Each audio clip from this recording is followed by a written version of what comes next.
belum lama ini, baru beberapa hari yang lalu, ya, kita itu menyaksikan bagaimana saudara-saudara kita memperingati Isra dan Mi'rajnya Nabi Muhammad Shallallahu Alaihi Wasallam.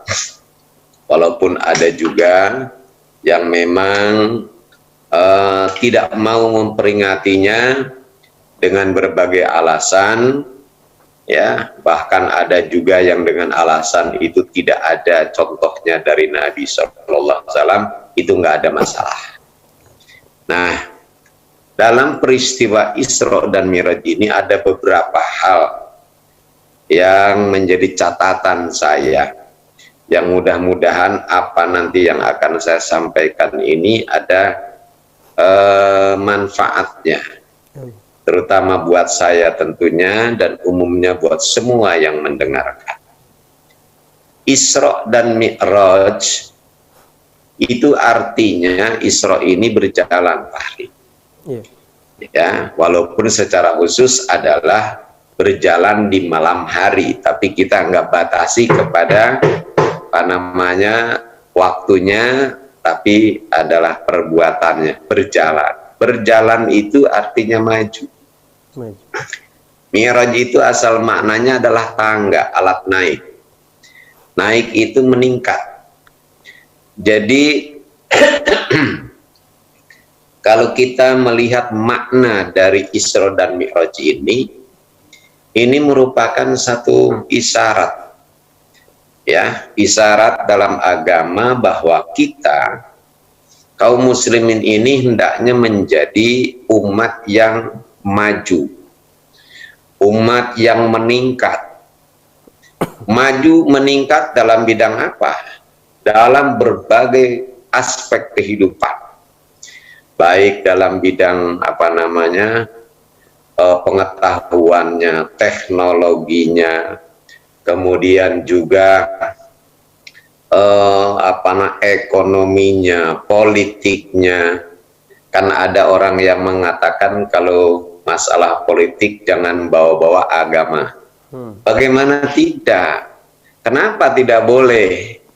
Memang ada orang yang takut banget kalau orang Islam bicara masalah politik, ya. Kalau orang Islam bicara tentang ibadah, nah itu nggak ada yang merasa terganggu. Bahkan boleh jadi dia akan memfasilitasi, berikan apa yang dibutuhkan. Tapi kalau umat Islam sudah bicara masalah ekonomi, itu diawasi. Kiai-kiai yang suka ceramah tentang ekonomi itu diawasi, Pak Hari.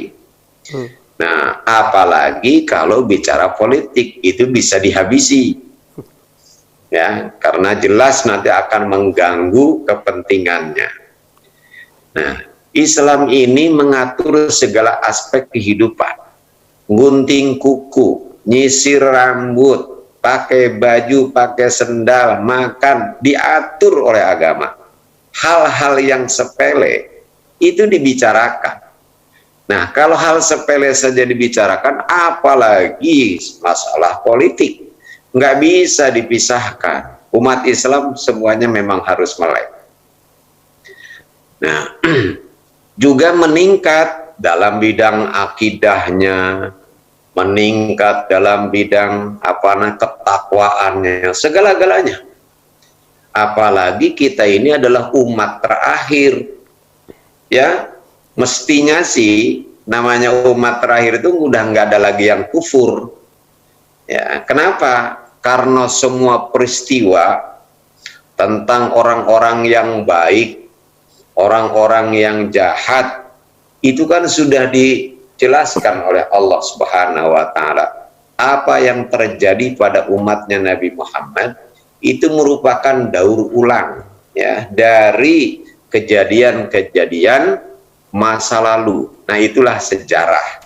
Dan mengenai sejarah ini, Al-Quran kan sudah menjelaskan. Misalkan dalam Al-Fatihah yang kita baca setiap hari di dalam sholat kita, ihdinas siratal mustaqim, tunjukilah kami jalan yang lurus, yaitu jalan orang-orang yang Engkau pernah karuniakan kenikmatan kepada mereka.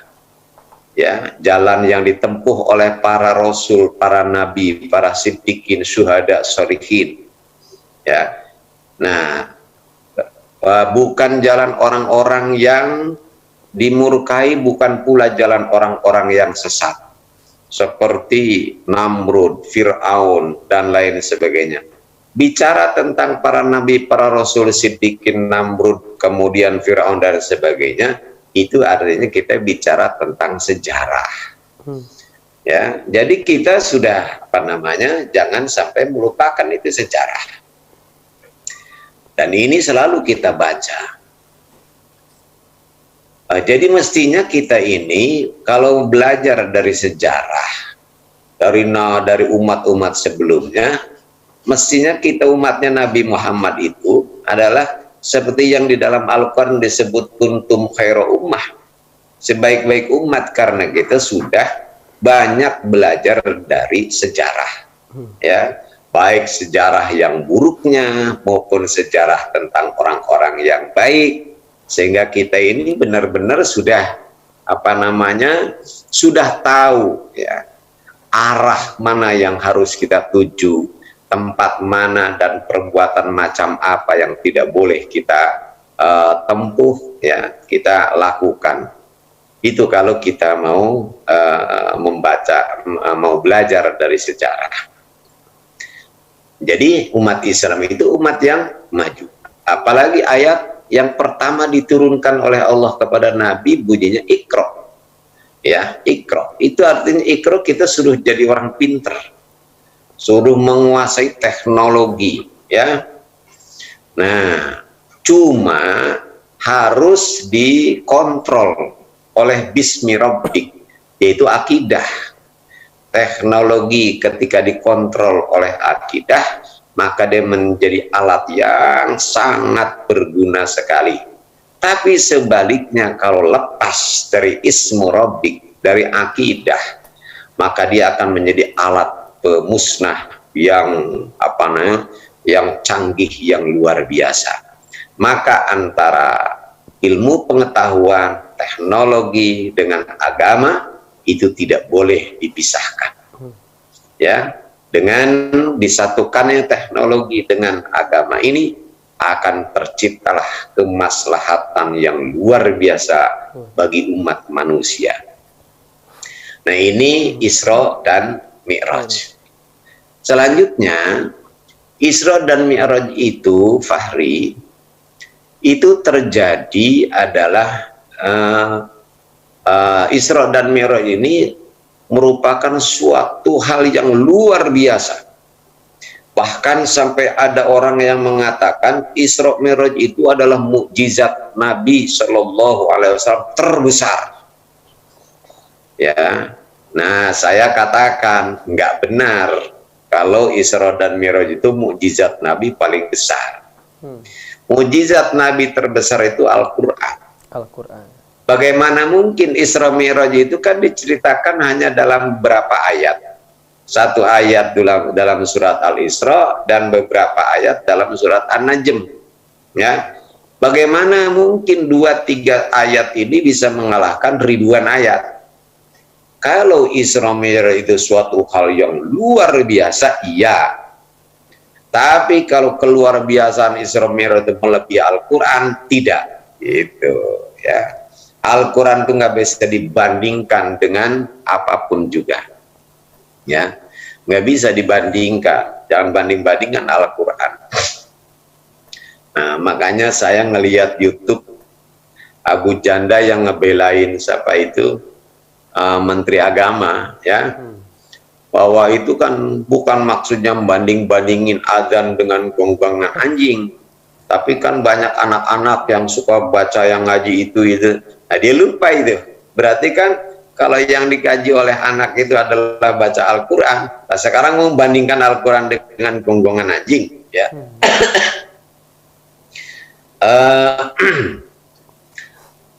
Kemudian ini luar biasa sekali, di luar jangkauan akal.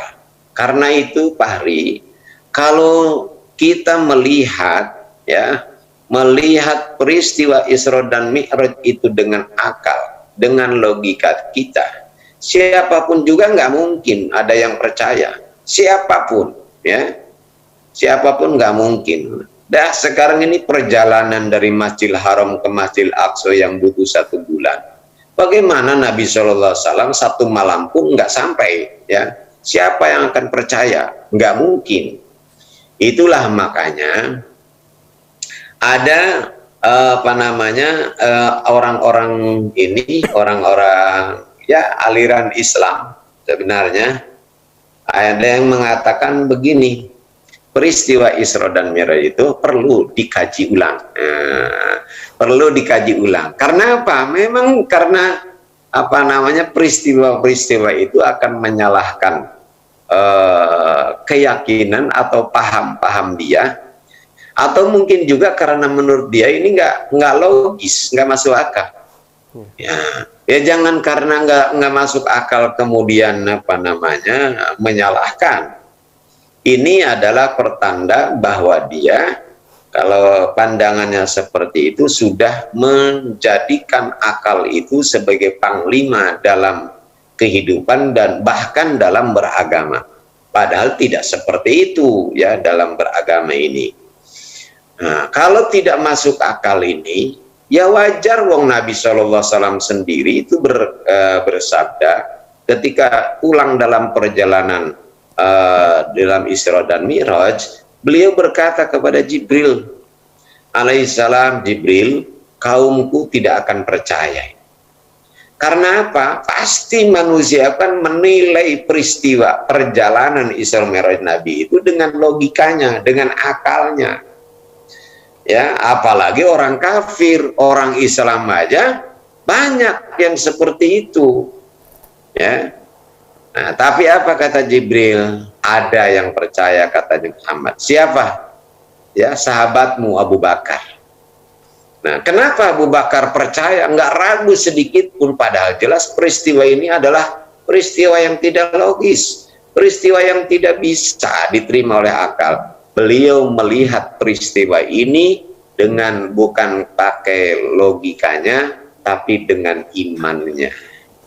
Kalau sudah dengan iman, ya, artinya kita bisa melihat sesuatu itu, ya, secara proporsional, Fahri, ya.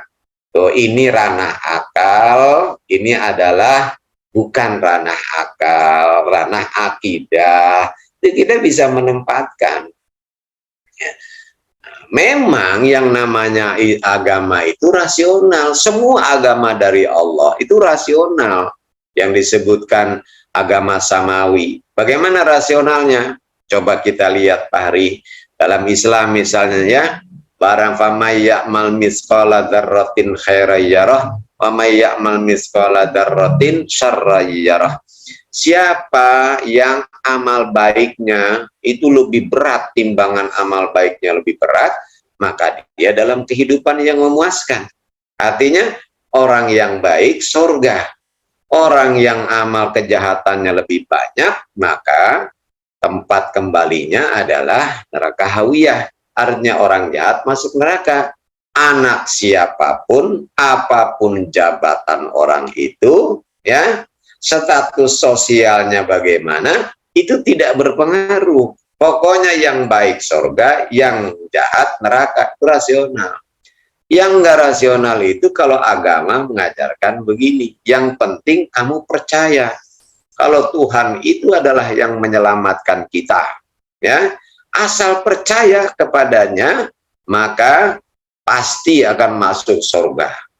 Ya, kejahatan apapun, ya, itu akan dimaafkan sebesar apapun. Dan ini kan akan memantik, ini akan mendorong manusia untuk melakukan kejahatan, walaupun secara langsung tidak demikian, tapi nanti akan dipahami seperti itu, ya, akan dipahami seperti itu. Yang penting iman kepada Tuhan, ya. Nah, sama halnya dengan begini, Fahri, ya, ada satu ajaran yang sebenarnya tidak menyuruh pengikutnya ini berbuat anarkis atau menjadi teroris. Tapi ada pemahaman bahwasanya kalau orang melakukan perbuatan begini itu adalah syirik. Perbuatan itu adalah kufur.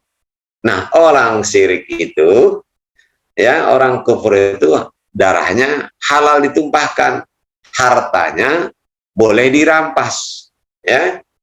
Nah, ini memang nggak menyuruh menjadi teroris, tapi kan kalau orang boleh dibunuh, boleh dirampas, nah itu namanya telah membuka celah untuk tumbuhnya kelompok-kelompok seperti itu.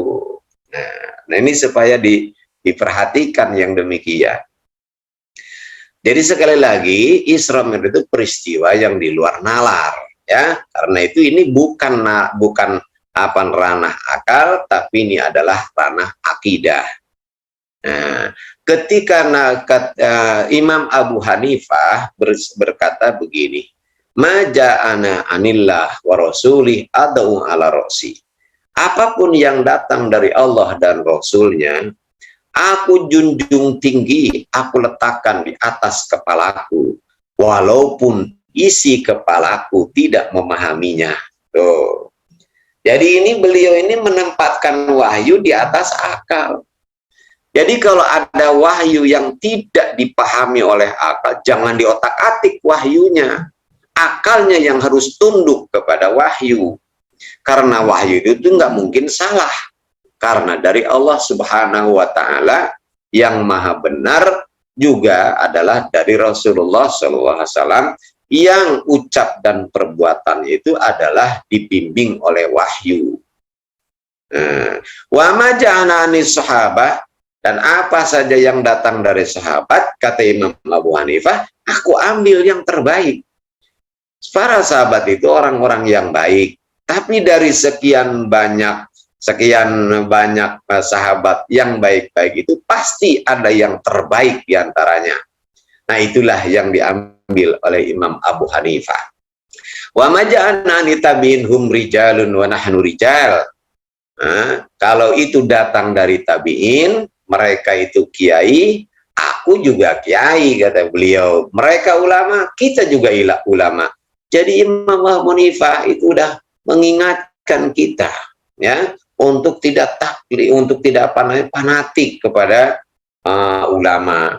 Nah, dan Imam Al-Ghazali di dalam Ihya Ulumuddinnya menjelaskan bahwa salah satu di antara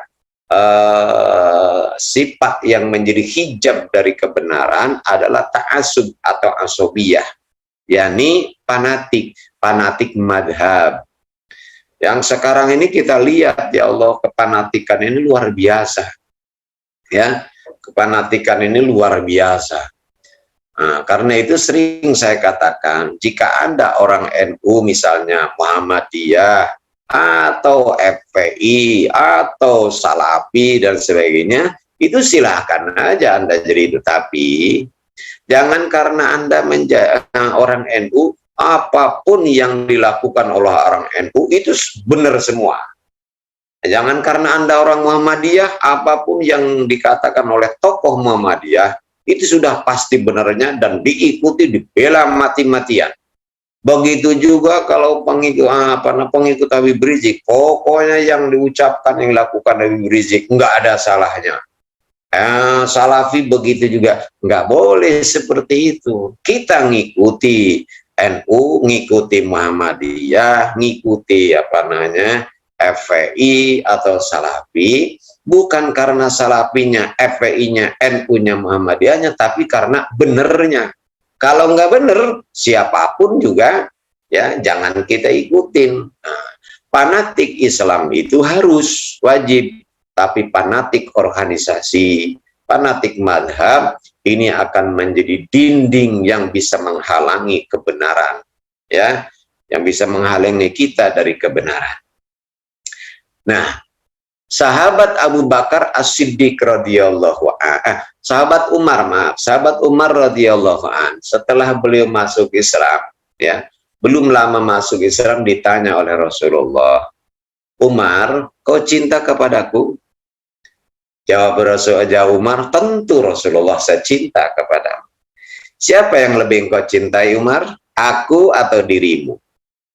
Kata sahabat Umar, selain diriku, engkau lebih aku cintai dari siapapun, dari apapun. Itulah jawaban yang sangat jujur dari sahabat Umar. Dan inilah pandangan manusia umumnya. Di mana-mana ya begitu. Bahwa setiap orang pasti menyintai dirinya melebihi kecintaan pada orang lain. Siapapun juga. Nggak ada lah ada orang menyintai orang lain melebihi kecintaan pada dirinya. Mesti dirinya dulu. Dan itu pula makanya ketika ada sahabat bertanya kepada Rasulullah, saya punya duit banyak. Apa yang harus saya lakukan dengan duit itu? Kata Rasulullah, infakkan untuk dirimu. Untuk saya sudah ada Rasulullah. Untuk anak istrimu. Untuk anak istri sudah Rasulullah. Lalu Rasulullah selanjutnya ya kamu tahu dah ya siapa-siapanya. Nah, kenapa Rasul mengatakan dirimu dulu? Karena memang semua manusia pasti mengutamakan dirinya dari orang lain. Nah, jadi wajar kalau sahabat Umar berkata begitu karena belum mengerti. Kenapa belum mengerti? Karena kalau minjem istilahnya Gus Dur, akal imannya belum terbuka. Ya. Maka Rasulullah memberikan kunci agar bisa membuka akalnya.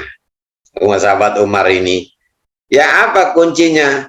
La yu'minu ahadukum hatta akuna ahabba ilaihi min waladihi wa walidihi wan nasi ajmain wa fi riwayatin min nafsi. Ya. Tidak sempurna iman seseorang. Lihat Fahri ya di sini. Rasul kan lagi dialognya dengan sahabat Umar. Bukan dengan orang lain, ya. Dengan sahabat Umar. Tapi kalau mungkin kalau kita ya pantasnya kan ngomong begini, Umar, belum sempurna imanmu.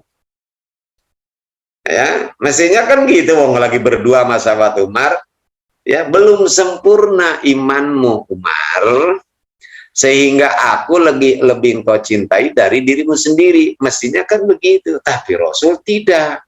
Beliau mengucapkan belum sempurna iman seseorang. Tuh. Kan umum di sini enggak kepada sahabat Umar, tapi di dalamnya terkandung juga sahabat Umar. Jadi luar biasa Rasulullah. Kenapa? Menjaga perasaan Umar. Kalau Nabi mengatakan belum sempurna imanmu Umar, nah, ya kan ada apa namanya, beda lah. Nah, beda nantinya dengan kalimat belum sempurna iman seseorang. Jadi Nabi itu benar-benar menjaga perasaan orang.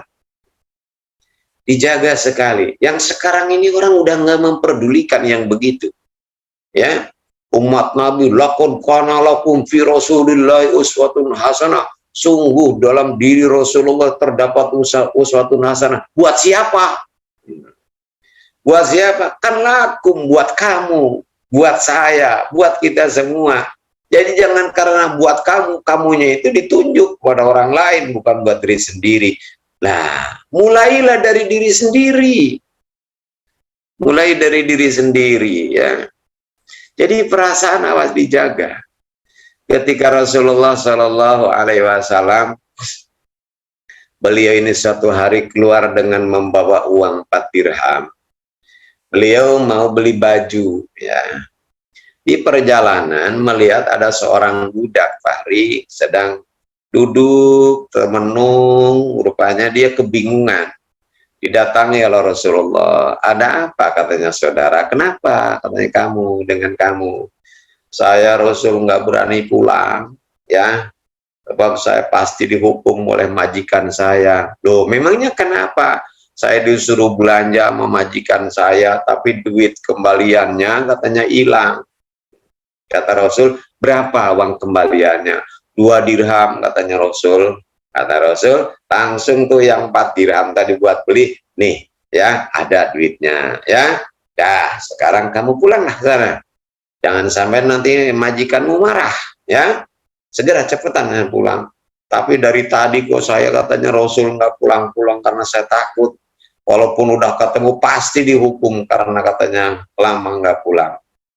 Nah, baiklah kalau gitu, ayo diantar sama Rasulullah.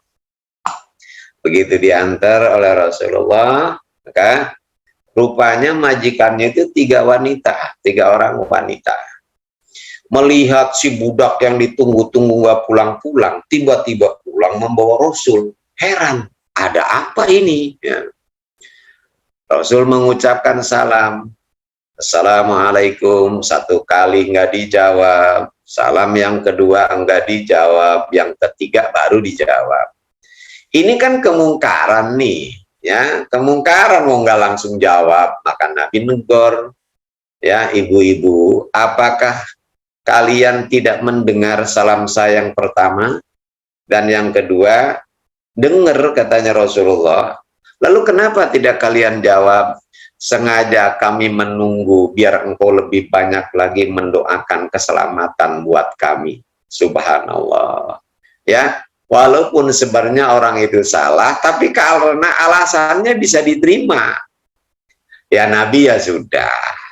Lalu dijelaskan oleh Nabi, maaf katanya ibu ya, ini hak budakmu ini, ya dari tadi ini nggak pulang ketemu dengan saya tanya, katanya nggak berani pulang karena uang kembaliannya hilang. Nah, sekarang uangnya sudah ada, ya. Sekarang katanya sudah ada uangnya, uang kembalian uangnya. Jadi bukan apa namanya sudah, Nabi nggak mengatakan udah ketemu, ya nggak udah ketemu, tidak. Kalau ngomong udah ketemu berarti Nabi bohong, nggak mungkin itu, ya. Tapi juga udah saya kasih nih, gitu, menjaga perasaan budak, gitu tuh, dijaga perasaannya oleh Nabi, walaupun memang Nabi yang ngasih. Tapi di depan orang beliau nggak ngomong seperti itu, ya. Tuh dijaga. Akhirnya karena itu tolonglah katanya ibu-ibu, jangan kau hukum dia. Kalau kau ingin biarlah katanya aku sebagai gantinya. Wahai Rasulullah, memang kami sebenarnya marah karena tadi nggak pulang-pulang. Tapi begitu melihat dia datang bersamamu, ya, kami bahagia, dan karena kami telah mendapatkan keberkahan dari Allah dengan sebab kunjunganmu ke sini, dan itu penyebabnya adalah budak kami, maka karena Allah sebagai hadiahnya kami merdekakan katanya budak kami, gitu. Wah, Rasulullah girangnya luar biasa Pak Hari. Karena apa? 2 dirham bisa menyebabkan seorang budak merdeka. Ya, melanjutkan Nabi perjalanannya, beli baju yang sangat murah, 2 dirham, ya. Begitu pulang, itu ada orang yang lagi kedinginan, menggigil. Baju yang baru dibeli itu kemudian diberikan oleh Nabi kepada si pengemis, ya. Lalu Nabi kemudian pulang sambil berdoa, segala puji bagi Allah yang telah memberikan kepadaku 4 dirham yang sangat berkah. Dengan 4 dirham itu Allah telah memerdekakan seorang budak, dan dengan 4 dirham itu pula Allah telah menyelamatkan seseorang dari derita kedinginan.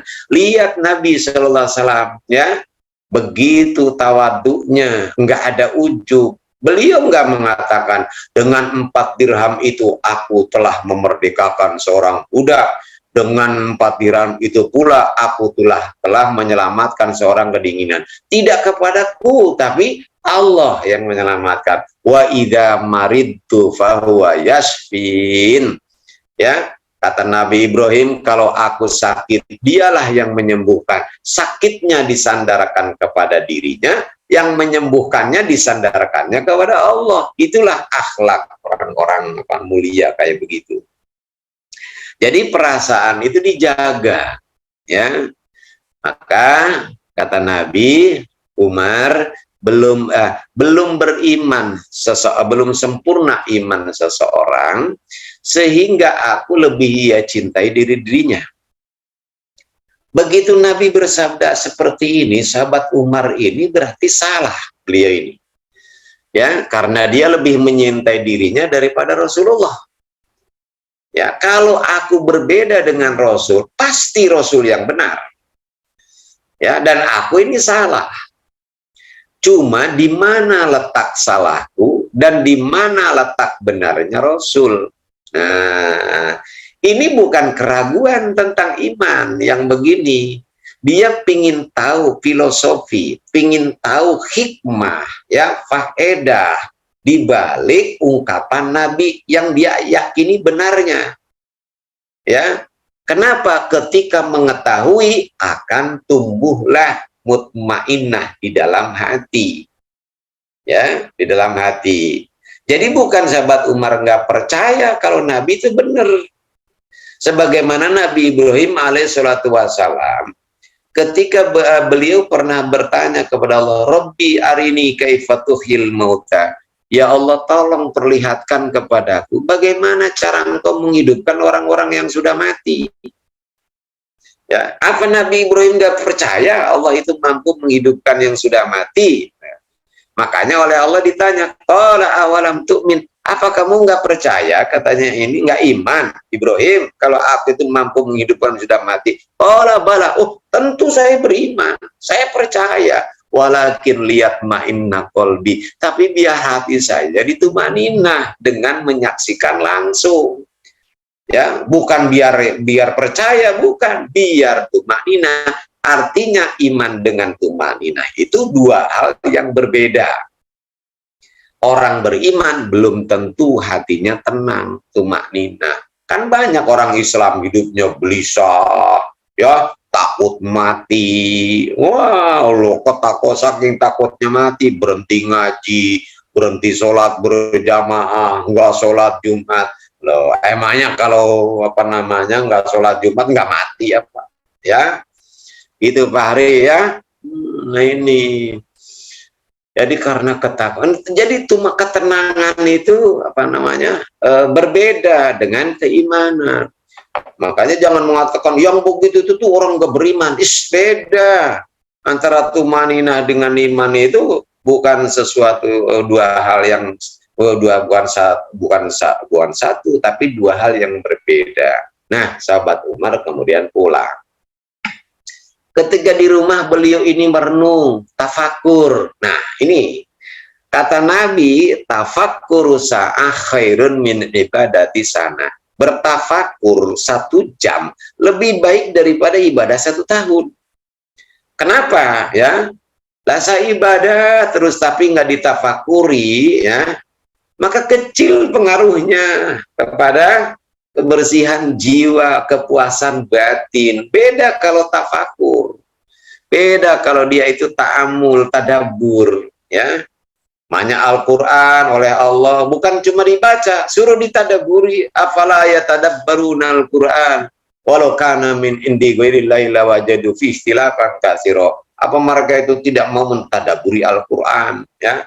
Kita suruh bertafakur ini, itu, dan sebagainya. Nabi Muhammad SAW itu mendapatkan kebenaran ketika berkhalwat di Gua Hiro, menyendiri, merenung di sana, gitu. Itulah makanya para alim ulama suka bikin khalwat.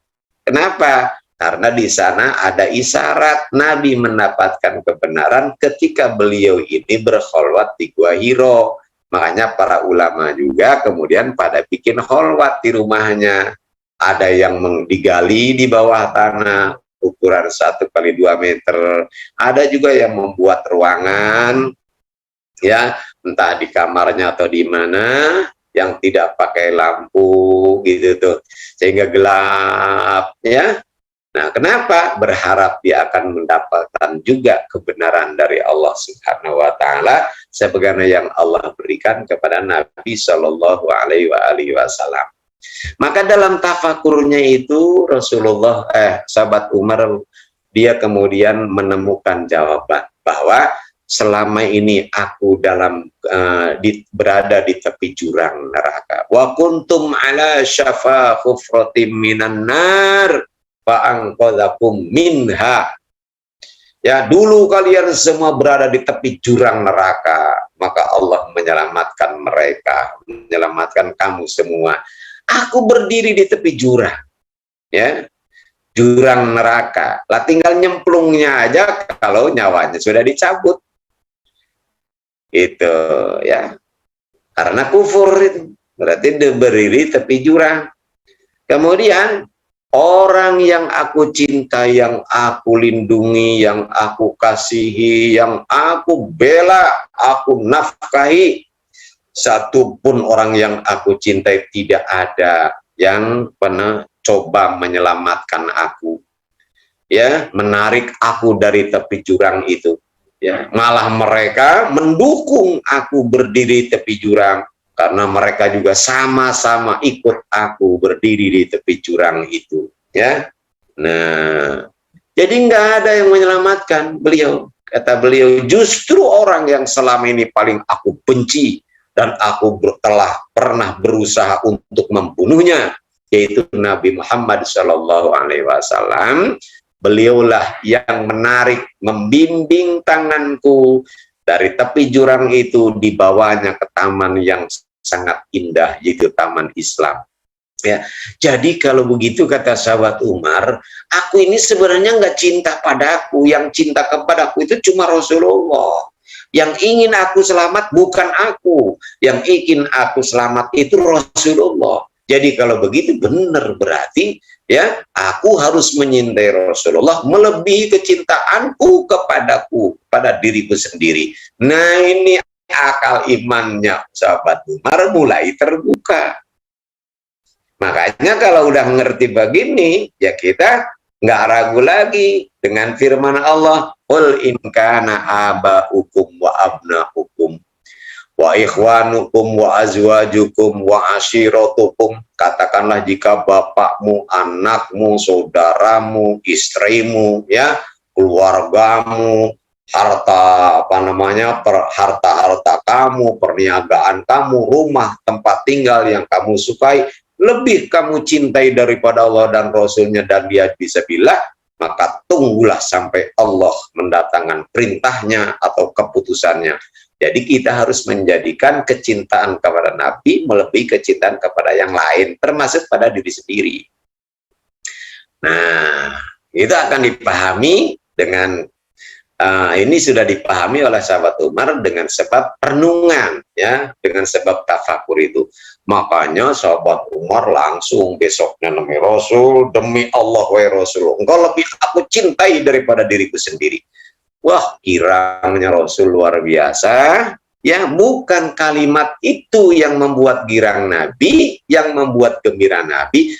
Di balik pernyataan sahabat Umar itu, ya, ada sesuatu yang paling menggembirakan Nabi, yaitu apa? Bahwa akal imannya sahabat Umar sudah terbuka. Kalau orang akal imannya sudah terbuka, maka ya dia tidak mungkin akan menukar Islam, ya, nggak mungkin. Bagaimana kan ada seorang ustadz sampai pindah sekarang menjadi penginjil umpamanya, padahal dulunya tukang dakwah. Ya, tukang dakwah itu kan bukan berarti akal imannya udah udah terbuka, ya. Nah, makanya dia itu nggak kenal Islam, walaupun mengatakan anaknya kiai atau jadi kiai sendiri. Nah, itu ya Fahri. Ini jadi apa namanya, ini akal tempatkan, jangan sampai akal itu mengalahkan kepada wahyu. Selanjutnya, peristiwa Isra dan Mi'raj ini, Fahri, terjadi di tahun ke-11 kenabian. Ya, 11 kenabian. Tahun itu disebut dengan Amul Huzun, tahun duka cita. Kenapa tahun itu disebut tahun duka cita? Ya, ini ada dua penafsiran. Penafsiran yang pertama adalah karena di tahun itu Nabi Muhammad SAW ditinggalkan, ya, ditinggal wafat oleh orang yang sangat beliau cintai, sangat beliau sayangi, sangat beliau hormati, dan juga sangat menyayangi Nabi, menghormati Nabi, mendukung perjuangan Nabi, membela Nabi. Dua orang ini, pertama pamannya yaitu Abi Thalib, 3 hari kemudian istri tercinta beliau Sayyidah Khadijah radhiyallahu anha. Nah, Abi Thalib ini adalah orang yang tokoh Quraisy yang sangat disegani, yang sangat dihormati oleh orang Quraisy. Sehingga orang-orang Quraisy itu mikir 10 kali untuk berbuat, ya, keras terhadap Nabi. Kenapa? Ini masalahnya nggak enak sama pamannya Nabi, karena orang yang sangat dihormati. Maafkan kita seringkali, ya, dan ya begitulah karena kedudukan beliau, ya, karena kedudukan beliau seperti itu. Nabi Allah Ibrahim alaihissalatu wassalam oleh Allah diperlihatkan alam malakut, sehingga Nabi Ibrahim itu melihat, diperlihatkan orang yang membunuh, yang berzina, yang berjudi, yang segala kemaksiatan. Maka kata Allah, gimana Ibrahim, apa yang harus kita harus lakukan terhadap si pembunuh-pembunuh itu? Ya Allah, ini orang rezekimu katanya dimakannya, segala fasilitas dinikmati, tapi orang ini bukan saja enggak beriman kepadamu, tapi malah dia juga merusak di muka bumi. Orang semacam ini mestinya dibunuh aja, cabut nyawanya, ya. Jadi cabut nyawanya oleh Allah. Yang melakukan kejahatan ini begitu juga, kejahatan itu begitu juga. Suatu hari Rasulullah Allah ini merintahkan ke Nabi Ibrahim, sembelih tuh anakmu Ismail. Nah, nanya Nabi Ibrahim, kalau kok disembelih ya Allah, ya. Iya, lah kenapa? Dulu aku katanya waktu engkau mengusulkan supaya si pembunuh itu dicabut nyawanya, tak cabut nyawanya. Padahal yang jadi Tuhan kan aku, bukan kamu Ibrahim.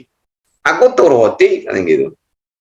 Tapi ya Rob, ini kan ada samrotu fuadi, ini kan buah hati saya ya Allah. Ini buah hati saya ya Allah, masa dimatiin, ya. Nah, lalu kata Allah apa? Ibrahim, anakmu itu hambaku, yang mabuk juga hambaku, yang berzina, yang berjudi itu hambaku, semuanya aku yang menciptakan. Lah kau malah nyuruh aku membunuh makhlukku yang diciptakan oleh tanganku sendiri, ya. Jadi seolah-olah Allah tuh mengatakan, kami tuh enggak menjaga perasaanku, bagaimana membunuh yang bagiku sama saja, ini adalah makhlukku semuanya. Nah, ini umumnya manusia, emang begitu Pak Hari, ya. Sekarang Pak Hari, ente punya pembantu, ya. Pembantu ente itu kemudian memecahkan gelas atau piring kesayangan kamu, ya. Maka kemudian marah banget kamu, marah, ya, majikan biasa begitu, ya. Nah, sekarang kalau ternyata si pembantu itu cantik dan kamu seneng sama dia, itu kira-kira marah apa enggak, Pari? Ya, mungkin enggak marah. Jadi sebenarnya yang pertama itu marahnya kamu itu karena dia memecahkan gelas kamu, atau karena dia enggak cantik, atau karena kamunya enggak suka. Nah, itu masalahnya itu. Ya, ketika kita bicara tentang benar, jangan melihat karena selera. Apakah saya suka atau tidak? Dia itu adalah satu organisasi dengan saya. Dia adalah satu partai dengan saya. Bukan ke situ yang kita lihat, salah atau benar. Jadi kalau kita bela karena kebenarannya, kita kritisi karena kesalahannya, bukan karena lawan politik. bukan karena orang itu berseberangan dengan kita. Ya, saya nggak setuju Pak Ri dengan Ustadz Khalid Basalamah, ya, yang katanya mengharamkan apa, wayang kulit, ya, nggak setuju. Nah, tapi saya hargai, saya hormati pendapat dia. Kenapa? Hak dia kok, itu hak dia. Ya, apa kata Imam Malik? Kulluna raddun wa mardud. Kita semua raddun, berhak untuk menolak pendapat siapapun. Wa mardudun, tapi juga kita ya harus siap untuk ditolak. Itu. Silakan Khalid Basalamah berkata hak dia, ya, dan hak saya untuk setuju atau tidak, dan nggak perlu kemudian saya bikin, ya, dibikinin apa namanya, rupanya bikin wayang dengan rupa Khalid Basalamah, lalu kebukin wayangnya, diinjak-injak. Apa perlu seperti itu? Ya, di mana toleransinya? Kita ini toleransi itu kok dengan non-Islam, sesama Islam, oh seperti itu, kayaknya benci banget sama Khalid Basalamah, ya. Saya nggak sejalan dengan Khalid Basalamah, tapi apa perlu begitu? Beliau itu kan kiai, beliau itu ulama, orang alim beliau, ya. Itu hak beliau seperti itu. Nah, kita tinggal kalau setuju kita ikutin, nggak setuju sudah kita tinggalin, kan selesai sebenarnya. Akhirnya rame, geger, begitu ya. Alah, udah bukan main orang kita ini. Jadi kembali lagi nih Fahri, ya. Jadi maka dihormati luar biasa, makanya nggak bisa menyakiti Nabi karena nggak enak sama pamannya. Lalu Siti Khadijah orang sangat terhormat, orang kaya, umum di mana-mana dari dulu orang kaya dihormati. Sepertiga kekayaan Mekah itu milik Siti Khadijah, makanya mereka segan. Lah, dua orang ini yang melindungi membela Nabi nggak ada, ya. Maka ini seneng banget orang Quraisy sekarang mau berbuat apapun kepada Nabi. Ini penafsiran pertama, makanya disebut Amul Huzun. Kalau yang kedua, Fahri, ya, ini mengartikannya begini, Amul Huzun itu, bahwa Nabi Muhammad itu adalah simbol kebenaran. Beliau itu adalah kebenaran. Dan kebenaran itu bukan cuma Nabi. Ulama juga adalah kebenaran juga. Kenapa? Karena al-ulama warasatul anbiya. Nih, saya luruskan Pak Hari. Masih banyak kiai-kiai, hatta kiai kondang, baik di YouTube maupun di TV, ya, yang mengatakan, menerjemahkan al-ulama warasatul anbiya. Ulama itu pewaris para nabi. Ini orang sadar enggak? Kata saya, ini mungkin sekolah SD. Waktu SD dulu bahasa Indonesianya 4. Ya, Fahri, saya luruskan ya. Kalau umpamanya nih saya mati meninggalkan beberapa banyak harta, maka harta yang ditinggalkan oleh orang meninggal namanya warisan, ya. Nah, yang matinya tadi, yang meninggalkan warisan namanya pewaris. Pewaris itu orang yang memberikan warisan. Nah, yang nerima warisan namanya warosah. Artinya warosah itu ahli waris. Coba lihat, suka ada di buku Yasin itu, ya. Almarhum meninggalkan ahli waris sekian orang. Bukan meninggalkan pewaris, meninggalkan ahli waris. Jadi kalau para ulama itu ahli waris Nabi, maka ulama memperoleh warisan ilmu dari Nabi. Tapi kalau ulama itu pewaris Nabi, berarti Nabi nerima ilmu dari ulama. Kalau orang tahu artinya ulama pewaris Nabi, tahu nih salah dan dia sengaja serta meyakininya kufur orang ini, Pak Hari. Awas ya, tahu maknanya, sengaja dan yakini. Ya, sekarang sengaja tapi nggak ngerti, dia kira yang nanya pewaris itu yang menerima warisan, ngertinya begitu. Ya nggak apa-apa, saya umumnya orang mengartikannya begitu, maka saya luruskan, Pak Hari ya. Lihat kamus, lewat dalam kamus. Itu seperti itu. Jadi Nabi itu kebenaran. Kemudian pendukung pembela kebenaran, entah itu kebenarannya itu nabi atau ulama, enggak ada. Enggak ada itu apakah meninggal atau memang enggak ada, maka itu namanya amul huzun. Jadi kalau pengertian amul huzun yang pertama itu hanya terjadi satu kali saja di masa Rasulullah. Tapi dalam pengertian kedua, amul huzun itu akan berulang-ulang setiap tahun, bisa jadi setiap tahun. Ketika di tahun itu kebenaran para ulama sudah tidak lagi mendapat dukungan, tidak ada lagi yang membantu, tidak ada lagi yang menolong, ya. Maka itu adalah tahun duka cita. Nah, dan sekarang itu kan banyak ulama yang sudah nggak dibantu, nggak ditolong, nggak dibela, malah dibully, dicaci maki. Dan itu adalah sudah diprediksi jauh-jauh hari akan terjadi semacam itu.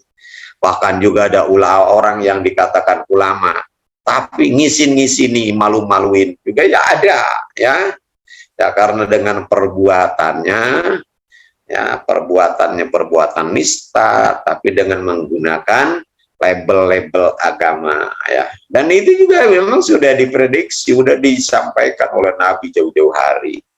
Itu jadi peringatan buat kita semuanya. Nah itulah makanya disebut amul huzun. Nah nanti sesudah itu baru Nabi kemudian berangkat, ya, walaupun beliau dalam kesedihan, tapi kesedihan itu tidak kemudian melemahkan semangat Nabi untuk menyampaikan dakwah risalah, ya. Nah, enggak melemahkan itu. Maka beliau kemudian berangkat, ya, ke Taif untuk mengajak, ya, mereka agar mendapatkan hidayah dari Allah Subhanahu wa Ta'ala. Mungkin ini dulu ya, nanti disambung nih apa yang dilakukan oleh Nabi di Taif dan bagaimana sikap orang-orang Taif, ya, menerima kedatangan Nabi. Insya Allah nanti minggu depan kita akan sambung, ya. Mudah-mudahan Allah Subhanahu wa Ta'ala panjangkan umur kita dalam taat kepadanya. Wallahu a'lam.